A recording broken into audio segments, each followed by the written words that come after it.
Algumas pessoas podem perguntar, porque nem todos são obrigados a saber, o que significa o título atribuído a esta live de hoje. O ponto de Deus. Significa, antes de qualquer coisa, do ponto de vista da ciência, a chamada inteligência espiritual. Nós temos a inteligência, a vida toda distinguimos pessoas inteligentes, que têm maior capacidade de compreensão das coisas, de adquirir conhecimento, de ensinar, de fazer a ligação, a conexão entre as várias fontes de conhecimento, crescem, portanto, do ponto de vista da erudição cultural, têm uma visão mais ampla dos fatos do mundo. A inteligência. Sabe-se muito bem o que é inteligência. De repente, partiu-se para um novo conceito de inteligência que não exclui a primeira ideia, que é a inteligência emocional. A inteligência emocional é aquela em que o indivíduo, sendo inteligente, não bastaria para usar a sua inteligência em benefício próprio e dos outros, e para expandir a sua forma de conhecimento e aplicar isso à sua maneira de viver e conviver. A inteligência emocional é o equilíbrio que uma pessoa tem que ter do ponto de vista neuropsíquico, do ponto de vista emocional, para lidar com a sua inteligência, fazendo com que haja uma proporção de equilíbrio entre a inteligência em si e a maturidade. Uma pessoa muito inteligente, mas que não se desenvolveu emocionalmente, terá uma dificuldade de aplicar a inteligência, porque esbarrará no obstáculo da sua inteligência, entre aspas, emocional, que atrapalha, muitas vezes, por exemplo, o poder de decisão, o poder de escolha, o discernimento. Agora, por força ou graças à possibilidade de nós termos aparelhos que mapeiam o cérebro, como a ressonância magnética, que não apenas detecta um tumor quase imperceptível, mas a chamada ressonância magnética funcional, que descobre o que acontece no cérebro quando uma pessoa está sendo estimulada, ou por medo, por um susto, por uma grande alegria, por um sentimento de prazer. O cérebro, aparecem as imagens mostrando isso, o cérebro, por meio da ressonância magnética funcional, se revela mapeado em cores que mostram, por exemplo, o fluxo sanguíneo, a ida do sangue para determinadas áreas do cérebro, responsáveis essas áreas, cada uma delas, por determinadas funções. A fala, a nossa fala, provém de uma área do cérebro. O sentimento de medo, de outra área do cérebro. O cérebro é dividido, ele é como se fosse uma massa. Imaginem como é uma noz, quando a gente tira a casca. Aquelas ondulações que a noz tem, as nozes têm, o fruto. Não é? O cérebro tem, nessas ondulações, em cada setor, a parte da frente do cérebro, a parte mais posterior, as partes laterais, são chamados lobos. Lobos. Então, nós temos o lobo occipital, parte posterior, que está acima da nuca. O lobo frontal, que é a região para dentro, evidentemente, a partir da testa.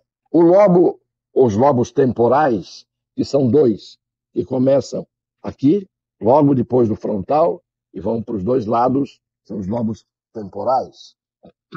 Pois bem, a ciência descobriu, examinando as ressonâncias magnéticas chamadas funcionais, a ciência descobriu que o sangue vai para esses dois lobos temporais, ou, se quiserem, pré-frontais, mas o certo são os temporais, dependendo do que faça o indivíduo no momento em que é submetido, por exemplo, ao exame, para se saber exatamente, pelo mapeamento, pelas cores que aparecem, pelas zonas que são atingidas, o que é que acontece no cérebro. Daí descobriram a inteligência espiritual, que na verdade é detectar, é perceber que dependendo da conduta do indivíduo, do sentimento que ele tem, o cérebro vai para esta zona que foi denominada o ponto de Deus, porque tem muito a ver com o momento em que alguém se dedica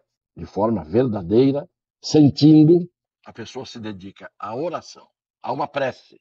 A prece, a oração, no momento em que estão ocorrendo, há no cérebro um aumento de fluxo sanguíneo, é como se fosse um rio que se torna mais cheio, levando sangue para essas áreas. Portanto, o sentimento de fé, o sentimento que existe no indivíduo no momento em que ele está em oração, provadamente aparece este momento, revelando que o sentimento tem existência visível do ponto de vista gráfico, do ponto de vista físico. De tal forma que essa experiência, que é o exercício de uma atividade que a vida inteira, desde que o homem existe na face da Terra, o homem se projeta para um ser criador, para um ser superior, mesmo que ele não o alcance e não o compreenda na sua plenitude, porque a limitação humana é muito grande, ainda assim, agravado o fato de esta limitação fazer com que o ser humano tenha um uso, ainda hoje, de uma parte ínfima do seu cérebro. Há uma parte ainda do cérebro cuja função é desconhecida, como se fosse uma folha em branco, ainda hoje para a ciência, mas que, na verdade, do mesmo jeito que outras folhas em branco, partes do cérebro que não eram reconhecidas, passaram a ser, há muito ainda que o cérebro humano possa produzir. E talvez, paradoxalmente, com o auxílio da própria inteligência artificial. Vejam o paradoxo. Por meio de uma criação do homem, que é a inteligência artificial, talvez nós cheguemos um dia a ter o uso pleno, integral do cérebro e a descoberta de todos os mistérios e verdades que, aos poucos, vamos conseguindo alcançar. Ninguém pode obrigar ninguém a acreditar em Deus. Agora, não se pode provar de uma forma pela visão, como se mostra aqui uma caneta, não se pode mostrar Deus de uma forma gráfica. Mas como ele escreve certo por linhas tortas, e esse ditado é perfeito, nós podemos ver Deus na obra que ele criou. Eu sempre costumo dizer que é tão imbecil o meu pensamento quando eu digo, se eu disser, não é meu caso, eu não creio em Deus, porque ele não apareceu, como dizia o Vinícius de Moraes, com uma certidão assinada por ele, escrita Deus. Não é preciso, a certidão está em toda parte. Eu costumo dizer, na hora em que se vê um ser vivo em formação, desde um embrião até a evolução para a condição de feto, até a evolução para a condição de um ser pronto, que nasce, cada partícula indo para o seu lugar, o que tem que ir formar o coração vai para lá, o que tem que ir formar os olhos vai para cá, tudo microscopicamente, vindo de duas sementinhas microscópicas que depois ganham o tamanho de um grão de feijão e depois vão indo, vão indo. Quem é que coloca essas coisas nos seus devidos lugares? Uma explosão de Big Bang? Uma coisa fortuita? É evidente que, no mínimo, isto merece das pessoas que pensam uma reflexão.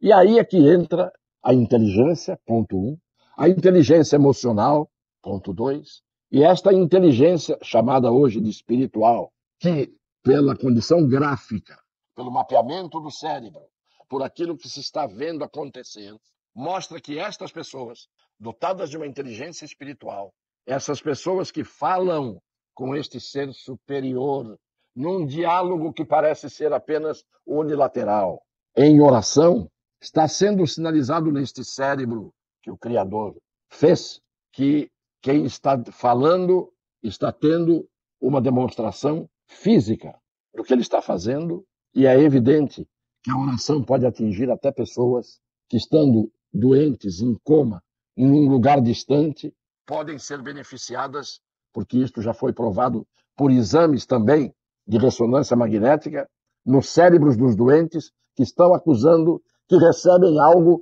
que nem eles parecem estar sabendo o que é, porque é um estado de coma, de inconsciência. Pois bem, essas pessoas cuja inteligência espiritual aparece de forma viva, elas têm algumas coisas que são indiscutíveis, alguns atributos. Primeiro, tem um muito maior autoconhecimento e um muito maior conhecimento de tudo.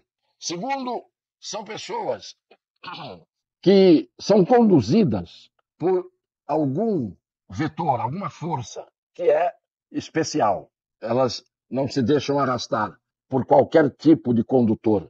São valores humanos. Elas encaram desafios, mesmo que sejam derrotadas.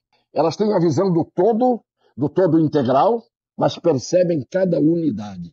Esta visão, esta percepção rápida, instantânea, de enxergar antes do que a média das pessoas. São pessoas que exercem o pensamento com vigor, exercem o pensamento com independência. São pessoas que vivem a dizer, desde praticamente o momento em que começam a querer entender o mundo para o qual vieram, na mais tenra idade, que insistem em duas perguntas. Por quê? Por que isso? Por que isso? Para que isso? Para que aquilo? Pessoas que colocam temas num contexto amplo, coisas e temas que flutuam, às vezes dentro de um éter de banalidade, as pessoas conseguem colocar tudo isso num determinado contexto mais amplo. São pessoas sensíveis, fraternas, compassivas, isto é, que têm um sentimento de solidariedade e de compaixão. Portanto, essa inteligência espiritual, se cultivada, se incrementada com a fé, se estimulada, melhora cada ser humano. E eu diria até, e me atrevo a dizer, porque não encontrei na ciência essa afirmação ainda, que os animais, muitos dos animais, têm essa inteligência espiritual e muitas vezes nós achamos que eles adivinham, pressentem e isto nada mais é do que um contato mais íntimo por um canal específico com a criação e o Criador. Eu fiz questão de trazer aqui esta visão hoje do que é a inteligência emocional para que as pessoas de boa fé, às quais eu sempre me dirijo, possam ir mais fundo, procurando ler. Quem conhece, já conhece, pode se aprimorar. Quem ainda não conhece, pode se iniciar nesse conhecimento. Mas eu acho que é bom, melhor, muito melhor, do que exercitar os critérios das plataformas nas redes sociais que vão do lero-lero à censura, enquanto a gente faz um esforço aqui para falar sério, para não fazer fake news, para dizer a verdade, para dizer aquilo que deve ser dito, como seria bom se houvesse, de repente, um surto de aperfeiçoamento mental em toda a humanidade. Haveria exceções, mas essas exceções não atrapalhariam este curso que nós ansiamos sempre que seja cada vez na direção de um mundo melhor. Não apenas de um mundo material, mas de um mundo espiritual e intelectual melhor. Compartilhem, comentem, porque a gente recebe do Brasil inteiro essas manifestações de gente que eu chamo os de boa fé. E a eles, um beijo em seus corações.